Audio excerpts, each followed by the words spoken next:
Tomorrow's Gent-Wevelgem. How's your form coming into the race? Yeah, I think it's almost where I want it to be now. It's been a little bit longer coming than the last years, and due to a couple of things in the off season and the pre-season. But I feel really confident in San Remo. I had an okay ride. I was on antibiotics till 2 or 3 days before, so to get through that race and be with not Fabian and Gerrans and Nibali, but I was in the second group which got split on the descent.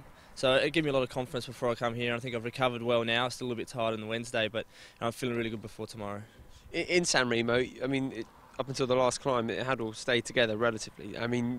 Were you really thinking that it could all come down to a big bunch sprint?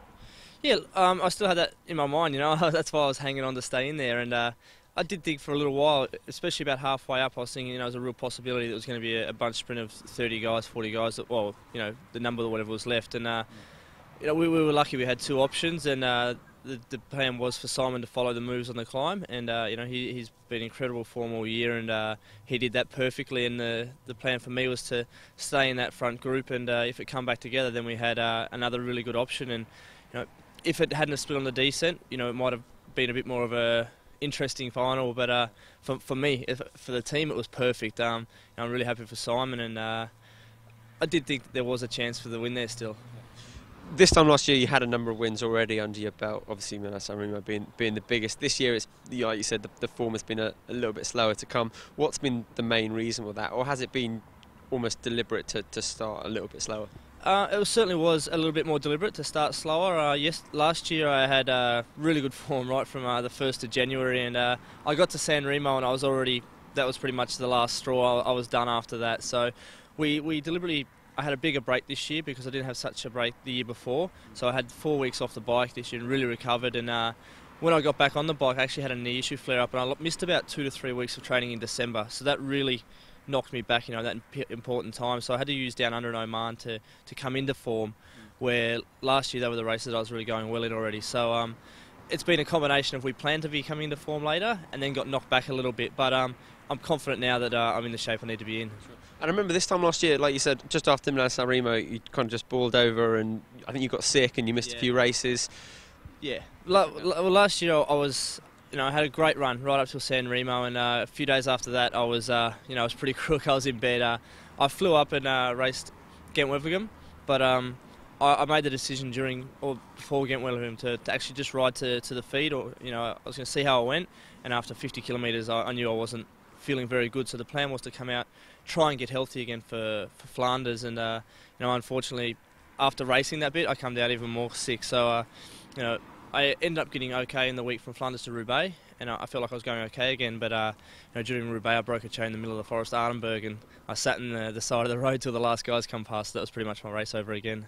Tomorrow, Gent-Wevelgem again. You've been third in 2009 in atrocious conditions. It looks like it's going to be fantastic conditions for tomorrow. It looks like another bunch sprint and a chance to get that win. Certainly, I'm definitely looking forward to tomorrow. It is a really good chance to get a win. The team's been riding incredible, winning races with every team that we're running at the moment. And it's going to be a different race, I think, to 2009. That was really windy, really cold, really wet, and it was split into about 30 guys in the front after 5 or 10 kilometres, I think. I don't think we're going to see that tomorrow. I think that it will still be a smaller bunch come to the finish because of the technical course. It's a lot of up and down, a lot of small roads, and you don't need a lot of wind when the race is like that. So I think there'll be a small group come to the finish, but I'm confident that I can, hopefully notch up my first win or first result of the season. Sure. Baden Cook, teammate now, he's done top 15 before, I think twice. Will he be your final lead-out man? We're gonna have to have a look at it. We've got a lot of good guys here actually. We've got a really good team for Sunday. We've got Sebastian, who's going well, Stewie O'Grady, who's going well. He's always a great pilot to have in the final of these races. Baden, who's another super experienced guy, and he's got that punch at the finish, which is going to come in very handy when it comes to the small group that might arrive at the finish. And we've got the beauty of having numbers, and we've got many guys that can do very similar jobs, and Baden will be a vital part of that.